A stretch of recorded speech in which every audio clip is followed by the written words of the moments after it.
ഞാൻ ഇട്ട ഒരു പോസ്റ്റിന് താഴെ നമ്മുടെ തോമസ് കെ മാത്യു എന്ന് പറയുന്ന അച്ചായൻ ഒരു കമൻ്റ് ഇട്ടിട്ടുണ്ടായിരുന്നു. ഏതായാലും ആ കമൻ്റ് ഞാൻ വായിക്കാം. അദ്ദേഹത്തോടുള്ള എല്ലാ റെസ്പെക്റ്റും വെച്ചുകൊണ്ട് തന്നെയാണ് സംസാരിക്കുന്നത്. കാരണം പെന്തക്കോസ്തിൽ വിശ്വസിക്കുന്നവർ പലതും വിശ്വസിക്കുന്നത് ജീസസിലല്ല, പകരം പിതാക്കന്മാർ ഇട്ടിരിക്കുന്നു എന്ന് പറയുന്ന കുറച്ച് കാര്യങ്ങളിലാണ്.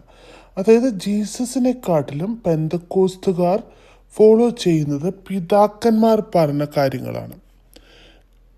പക്ഷെ അവരത് മനസ്സിലാക്കുന്നില്ല. പകരം ഈ പിതാക്കന്മാർ ഈ വരുന്ന തലമുറയുടെ മുന്നിൽ അത് അവതരിപ്പിച്ചിരിക്കുന്നത് ഇത് ബൈബിളിൽ ഉണ്ട് എന്ന രീതിയിലാണ്. പക്ഷെ ബൈബിളിൽ ഇല്ലാത്ത കാര്യമാണ്. അതുതന്നെയാണ് ഈ തോമസ് അച്ചായൻ്റെ ഈ മനസ്സിൽ കിടക്കുന്നത്. നമുക്ക് എന്തായാലും നോക്കാം. ദൈവവുമായിട്ടൊരു ബന്ധം സ്ഥാപിക്കണമെങ്കിൽ ആദ്യം ദൈവത്തെ സ്നേഹിക്കണം. ദൈവത്തെ സ്നേഹിക്കുക എന്ന് പറഞ്ഞാൽ ദൈവത്തിൻ്റെ കൽപ്പനകൾ അനുസരിക്കുക എന്നതാണ്. ദൈവത്തിൻ്റെ കൽപ്പനകൾ അനുസരിക്കാതെ നിങ്ങൾ എന്ത് ചോദിച്ചാലും ദൈവത്തിൽ നിന്ന് നിങ്ങൾക്ക് ലഭിക്കുകയില്ല. പിന്നെ നിങ്ങൾക്ക് എന്തെങ്കിലും ലഭിക്കുന്നത് ഈ ലോകത്തിൻ്റെ ദൈവമായ പിശാചിൽ നിന്നാണ്. Note the point. അപ്പോൾ ഇദ്ദേഹം പറഞ്ഞു വരുന്നത്, ഇപ്പോൾ മറ്റുള്ള സഭ ആൾക്കാർ, വിശ്വാസികൾ, ഹിന്ദുക്കൾ, മുസ്ലിങ്ങൾ, ഇവരൊക്കെ നമ്മൾ ഇവരോട് ചോദിക്കുന്നൊരു ചോദ്യമാണ്, ജീസസിനെ വിളിക്കുന്നവർക്ക് മാത്രമല്ലല്ലോ അനുഗ്രഹം, എല്ലാവർക്കും ഉണ്ടല്ലോ.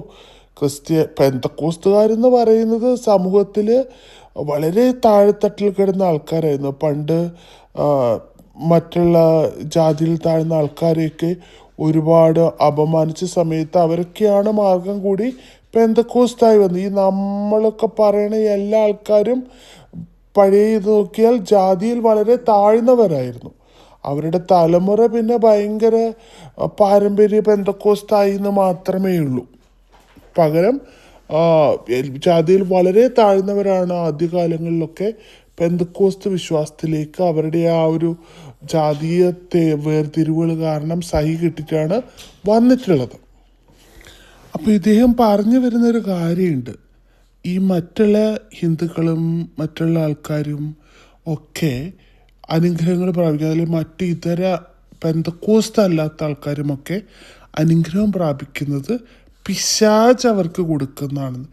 എത്ര എന്താ പറയുക, ബാലിശമായിട്ടുള്ള ചിന്താഗതിയാണ് അച്ചായൻ പറഞ്ഞിരിക്കുന്നത്. അച്ചായന് മനസ്സിലാക്കാനുള്ള ബുദ്ധി ഉണ്ടോ എന്നറിയില്ല. കാരണം 1909 പെന്തക്കോസ്ത് കേരളത്തിലുണ്ടാവുന്നത്. അതും അമേരിക്കയിലെങ്ങാണ്ട് ഉണ്ടായ ഏതോ ഒരു ഇതിൻ്റെ ഭാഗമായിട്ട് അമേരിക്കയിലെ ആൾ കേരളത്തിലെത്തുന്നു. 1909 പെന്തക്കോസ്ത് ഉണ്ടാവുന്നത്. അതുവരെ കേരളത്തിൽ പെന്തക്കോസ്ത് ഇല്ല. പെന്തക്കോസ്തിന് അതിനു മുമ്പൊരു ചരിത്രമേ ഇല്ല. അങ്ങനെ ആദ്യമായിട്ടാണ് IPC ആണ് ഏറ്റവും ആബോർജിനൽ ആയിട്ടുള്ള ഒരു സഭ നമ്മുടെ നാട്ടിലുള്ളത്. അതിനുശേഷമാണ് ഈ വരുന്ന എല്ലാ സഭകളും ഉണ്ടായിരിക്കുന്നത്. അപ്പോൾ 20-ാം നൂറ്റാണ്ട് വരെ, അതായത് ജീസസ് മരിച്ച് ജീസസിന് ശേഷം ഒരുപാട് പേര്, അതായത് പൗലോസും പത്രോസും ഇങ്ങനെയുള്ള ആൾക്കാരും ഒക്കെ കൂടി വന്നതിന് ശേഷം അവർ ജീസസിൽ നിന്ന് നേരിട്ട് കിട്ടിയ അനുഭവത്തിൻ്റെ വെളിച്ചത്തിൽ തുടങ്ങിയ സഭകൾ ഇഷ്ടം പോലെയാണ്. ആ സഭകളുടെ ഇതായിട്ടാണ് യാക്കോബ സഭകളും അതുപോലെ മറ്റു കാത്തലിക് സഭകളും ഒക്കെ വരുന്നത്. അതിനൊക്കെ എത്രയോ വർഷങ്ങൾ കഴിഞ്ഞിട്ടാണ് പെന്തക്കോസ്ത് വരുന്നത്. അപ്പോൾ അച്ചായൻ പറഞ്ഞു വരുന്നത് യേശുവിനെ ഫോളോ ചെയ്യുന്ന അവരെല്ലാവരും തെറ്റുകാരാണെന്നും ഇപ്പോൾ ഈ 1909 തുടങ്ങിയ സഭയാണ് സത്യമായ സഭയെന്നും പറയുന്നത് തന്നെ ഒരു മണ്ടത്തരമല്ലേ അച്ചായ? അതൊക്കെ നിൽക്കട്ടെ. എല്ലാവരും ദൈവത്തെ അറിയുന്നവരാണ്. അത് ഹിന്ദു ആയാലും മുസ്ലിം ആണെങ്കിലും ക്രിസ്ത്യാനി ആണെങ്കിലും അവരാരും പിശാചിൽ നിന്നല്ല അനുഗ്രഹങ്ങൾ മേടിക്കുന്നതെന്ന് ഒന്ന് മനസ്സിലാക്കി കഴിഞ്ഞാൽ തന്നെ, ഒരു കുറച്ച് തലയ്ക്കകത്ത് വെളിവുണ്ടെങ്കിൽ തന്നെ കാര്യങ്ങൾ അച്ചായന് മനസ്സിലാവും. പിന്നെ നിങ്ങൾക്ക് എന്തെങ്കിലും ലഭിക്കുന്നത് ഈ ലോകത്തിൻ്റെ ദൈവമായ പിശാചിൽ നിന്നാണ്. അപ്പോൾ പിശാചിനും അനുഗ്രഹം കൊടുക്കാൻ പറ്റുമെന്നാണ് നമ്മുടെ അച്ചായൻ പറയുന്നത്. അവനും സമ്പൽ സമൃദ്ധിയും സാമ്പത്തികവും വാഗ്ദാനം ചെയ്തിട്ടുണ്ടല്ലോ. അവനും ദൈവം എന്ന പേരിലാണ് അറിയപ്പെടുന്നത്. പക്ഷെ അവൻ മരിച്ച ദൈവമാണ്.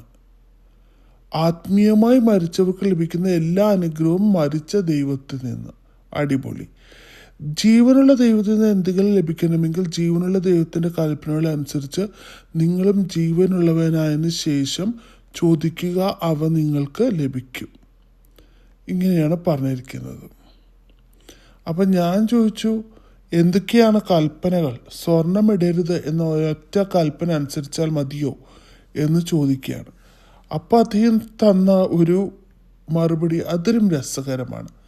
10 കൽപ്പനകൾ നിശ്ചയമായിട്ടും ഫോളോ ചെയ്യണം. ഓക്കെ. അത് കഴിഞ്ഞിട്ട് പറയുന്നതാണ്, ഒരു പെന്തക്കോസ്ത് വിശ്വാസിയാണ് നിങ്ങളെങ്കിൽ നിങ്ങൾക്ക് ആഭരണം ഇടുവാൻ അനുവാദമില്ല. അപ്പം പെന്തക്കോസ്ത് എന്ന് പറയുന്നത് പറഞ്ഞു വെക്കുന്നത് ബൈബിളുമായിട്ടോ ജീസസുമായിട്ടോ ദൈവമായിട്ടോ ഒന്നും ബന്ധമില്ല. പെന്തക്കോസ്ത് നാമധാരിയാണെങ്കിൽ നിങ്ങൾ ആഭരണം ഉപേക്ഷിക്കണം. Note the point. അതായത് പാരമ്പര്യ സഭയാണ്, പകരം ദൈവിക സഭയല്ല എന്നതിൻ്റെ ഒരു ഉത്തരമാണിത്. പാരമ്പര്യത്തെ ഫോളോ ചെയ്യുന്നു. അതായത് അന്നത്തെ ഏതോ പുരുഷന് ഏതോ സ്ത്രീയോടുള്ള കട്ടക്കലിപ്പ്. സ്ത്രീ ഒരുങ്ങി നടക്കുന്നതും സന്തോഷമായി നടക്കുന്നതും നല്ല വസ്ത്രം ഇടുന്നതും ആഭരണം ഇടുന്നതൊന്നും കണ്ണിപ്പിടിക്കാത്ത ആർക്കോ ഒരു ബോധോദയുണ്ടാവും, ഇനി സ്ത്രീ ഒരുങ്ങി നടക്കാൻ പാടില്ല.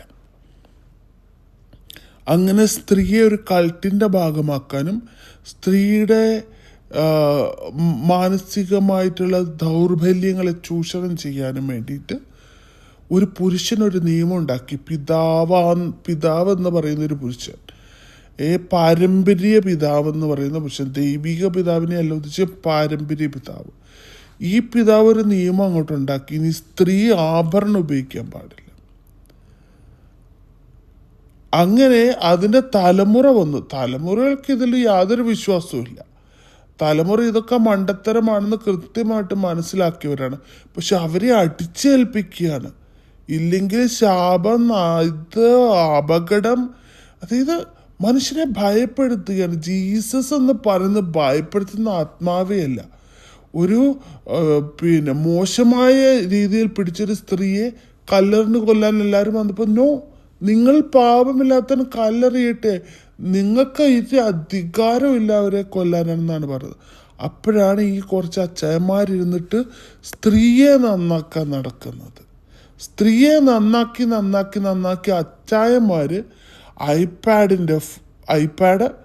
ഐഫോണ്, മാക്ബുക്ക്, കിടിലൻ തിളങ്ങുന്ന വസ്ത്രം, ഇന്നോവ ക്രിസ്റ്റ, പിന്നെ ഇന്നോവ ക്രിസ്റ്റ പോരാഞ്ഞിട്ട് അതിൻ്റെ മേലെയുള്ള ക്രിസ്റ്റ, പിന്നെ BMW, ബെൻസ്, കോടികളുടെ സ്വത്ത്, കോടികളുടെ ബാങ്ക് ബാലൻസ് എന്ന് വേണ്ട ആർഭാടത്തിൻ്റെ കയ്യും കാലുമില്ല.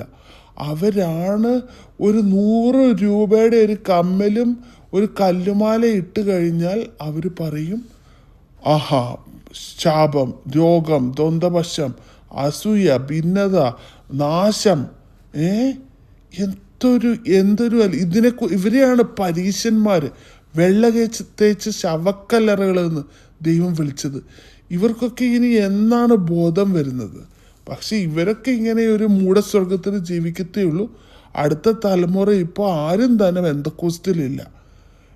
എത്ര പേരിപ്പോൾ ഓരോ കുഞ്ഞുങ്ങളോടും ചോദിക്കുന്നത്, അവിടെ പോയി ഇപ്പം കൈയടിച്ചുകൊണ്ടിരിക്കുന്ന ഓരോ കുഞ്ഞുങ്ങളോടും ചോദിക്കണം അവരുടെ മനസ്സിൽ അവർ എത്രമാത്രം പെന്തക്കോസ്തിൽ നിന്ന് അകന്നാണ് ജീവിക്കുന്നതെന്ന് ചോദിച്ചു നോക്കണം. ഇത് പിതാക്കന്മാരുടെ തെറ്റാണ്. തീർച്ചയായിട്ടും ദൈവത്തിൽ നിന്നാണ് അകന്നു പോകുന്നത്. ഇപ്പം ഏറ്റവും കൂടുതൽ നിരീശ്വരവാദികൾ ഇറങ്ങുന്നത് TPM എന്നാണ്. ഇപ്പം ഒരു ഹോളി മെസ്റ്റപ്പ് എന്ന് പറഞ്ഞൊരു യൂട്യൂബ് ചാനലുണ്ട്. TPMയുടെ ഒരു യുവാവാണ് ഈ എയ്ത്തിസ്റ്റായിട്ട് നിരീശ്വരവാദിയായിട്ട് പ്രസംഗിച്ചുകൊണ്ടിരിക്കുന്നത്. നമ്മുടെ അവസ്ഥ, നമ്മുടെ പിതാക്കന്മാർ ചെയ്ത ക്രൂരതയുടെ ഫലമായിട്ട് നമ്മുടെ കുഞ്ഞുങ്ങളാണ് ദൈവത്തിൽ നിന്ന് അകന്നു പോകുന്നത്. ഇതിനൊക്കെ നിങ്ങളാണ്. നിങ്ങൾ ഇതുപോലെ അനാവശ്യമായ നിയമങ്ങൾ കുഞ്ഞുങ്ങളുടെ തലയിലിട്ട് അവർക്ക് യാതൊരുവിധ സ്വാതന്ത്ര്യവുമില്ലാതെ പീഡിപ്പിച്ച് അടിമകളെ പോലെ പീഡിപ്പിച്ച നിങ്ങൾ ഓരോരുത്തരുമാണ് ഇതിന് ഉത്തരവാദിത്തം പറയേണ്ടത്. ദൈവത്തിൻ്റെ മുന്നിൽ നിങ്ങൾ ഇതിന് ഓരോ ചോദ്യത്തിനും ഉത്തരം പറയണം. ഞാൻ എൻ്റെ ബൈബിളിൽ പറയാത്ത നിയമങ്ങൾ കുഞ്ഞുങ്ങളുടെ മേലും തലമുറകളുടെ മേലും അടിച്ചേൽപ്പിച്ച് അവരെ നിരീശ്വരവാദികളാക്കിയതിൻ്റെ ഉത്തരവാദിത്തം മുഴുവനും നിങ്ങളുടെ തലയിലായിരിക്കും. ഓർത്തു നോക്കുക. പിന്നെ പറയുന്നത്, ഒരു പെന്തക്കോസ്ത് വിശ്വാസിയാണ് നിങ്ങളെങ്കിൽ ആഭരണമിടാൻ അനുവാദമില്ല. അപ്പോൾ പെന്തക്കോസ്തും ദൈവവുമായിട്ടുള്ള ബന്ധമില്ലെന്ന് കൃത്യമായിട്ട് ഇദ്ദേഹം പറഞ്ഞിരിക്കുകയാണ്.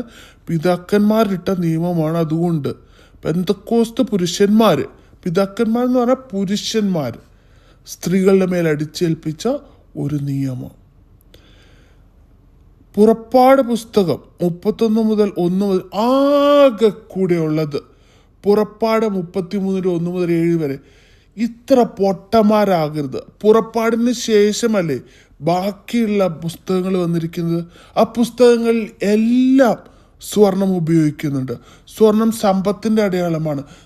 സമാഗമന കൂടാരം ഉണ്ടാക്കുന്നത് സ്വർണത്തിലാണ്. സ്വർഗത്തിൽ മുഴുവൻ സ്വർണ്ണമാണ്. ജീസസ് ധരിച്ചിരിക്കുന്ന അങ്കി മാറത്ത് പൊൻകച്ച അണിഞ്ഞവനാണ്. അതായത് കച്ച വരെ ഉടുത്തിരിക്കുന്ന ആ ഒരു ഡ്രസ്സ് വരെ. ഇന്ന് ആരെങ്കിലും ഡ്രസ്സ് സ്വർണം കൊണ്ട് ധരിക്കാറുണ്ടോ? അത്രയും ആർഭാടമാണ് സ്വർണം കൊണ്ട് ജീസസിനെ കുറിച്ച് പറഞ്ഞിരിക്കുന്നത്. ജീസസ് ജനിച്ചപ്പോൾ സ്വർണമാണ് കൊണ്ട് പൊന്ന മൂര കുന്തിരിക്ക്. പൊന്നെന്ന് പറയുന്നത് ഇവർക്ക് ഇതുവരെ സ്വർണം എന്ന് പൊന്നെന്ന് എഴുതിയോണ്ട് മനസ്സിലാവില്ല എന്നാണ് തോന്നുന്നത്. എല്ലാം സ്വർണത്തിൽ അധിഷ്ഠിതമാണ്. അത് നമ്മുടെ ജീവിതത്തിൽ പലതും സംസാരിച്ചിരിക്കുന്നത് അത് നമ്മുടെ ഒരു ദൈവമായി മാറരുത്. ആഡംബരം നമുക്ക് ദൈവത്തെക്കാട്ടിലും വലിയതായി മാറരുതെന്ന ഉദ്ദേശത്തിലാണ് സ്വർണം എന്നൊരു വാക്ക് ചില സ്ഥലത്തെങ്ങാണ് ഉപയോഗിച്ചിരിക്കുന്നത്. അതിലും സ്ത്രീക്ക് മാത്രം ആഡംബരം പോയാൽ മതിയോ? പുരുഷന്മാർക്ക് ആഡംബരം വേണ്ടേ? അവര് നല്ല പാൻറ്റും ഷർട്ടും കോട്ടും ഇട്ട് കിടക്കും. സ്ത്രീ വെള്ള ഇട്ടിട്ട് പെക്കോലമായിട്ട് നടന്നോണം. അവൾ മറ്റുള്ളവരുടെ മുന്നിൽ അപമാനിക്കപ്പെടണം. പെന്തക്കോസ്ത് ആണുങ്ങളെ പെന്തക്കോസ്ത് എന്ന് അറിയിക്കാനുള്ള ഒരടയാളവും ഇല്ല. പക്ഷെ സ്ത്രീകളെ പെന്തക്കോസ്ത് എന്ന് കാണിക്കാൻ വേണ്ടി ആഭരണം ഇടിപ്പിക്കാതെ പേക്കോലമാക്കി അവരുടെ മുഖത്തൊരു പൗഡർ ഇട്ട് കഴിഞ്ഞാൽ അതിനെ കുറ്റം പറഞ്ഞ് അവർ സന്തോഷിക്കാൻ അനുവദിക്കാതെ. പെന്തക്കോസ്ത് സ്ത്രീകളെ കണ്ടിട്ടുണ്ടോ? മുഖത്ത് എപ്പോഴും നിരാശയാണ്. അവർക്ക് ചിരിക്കാൻ ഭയമാണ്. അവരുടെ കുടുംബങ്ങളിൽ അവർക്കൊരു സന്തോഷമില്ല.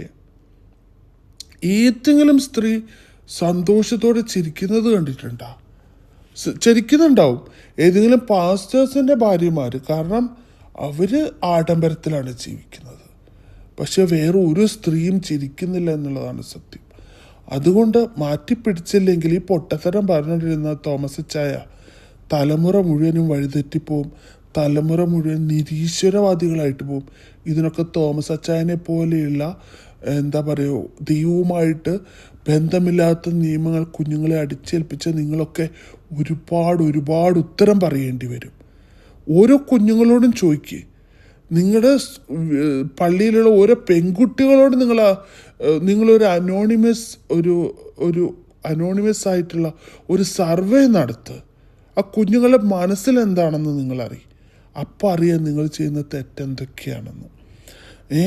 അങ്ങനെ പുറപ്പാട് പുസ്തകം കഴിഞ്ഞിട്ട് ഒരുപാട് പുസ്തകങ്ങൾ അതിന് ശേഷം വന്നിട്ടുണ്ട്. അതിലെല്ലാവരും ആഭരണം ഉപയോഗിച്ചിട്ടുണ്ട്. ഇസ്രായേൽ മക്കൾ, ഇസ്രായേലിൽ ഇന്നും ജീവിക്കുന്നുണ്ട്. അവരെല്ലാവരും ആഭരണം ഉപയോഗിക്കുന്നവരാണ്.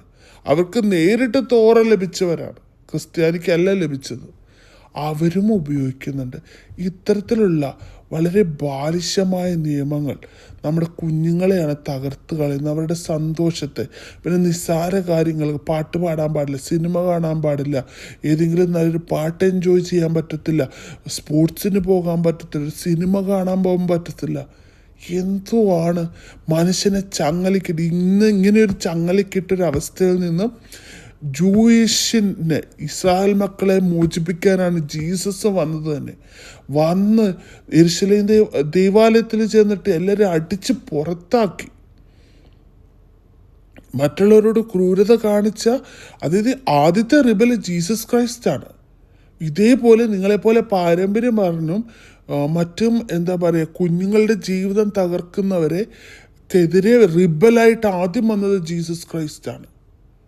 ഓർക്കുക, ഇന്നത്തെ തലമുറയെ നശിപ്പിക്കുന്ന ഇത്തരം നിയമങ്ങൾക്ക് വേണ്ടി നടക്കാതെ യഥാർത്ഥ ദൈവത്തെ മനസ്സിലാക്കാൻ തോമസ് അച്ചായനെ പോലെയുള്ളവർ ശ്രമിച്ചു കഴിഞ്ഞാൽ നമ്മുടെ തലമുറ നിരീശ്വരവാദികളാകാതെ ദൈവത്തിൽ തന്നെ നിലനിൽക്കും. ഇത്രയേ എനിക്ക് പറയാനുള്ളൂ.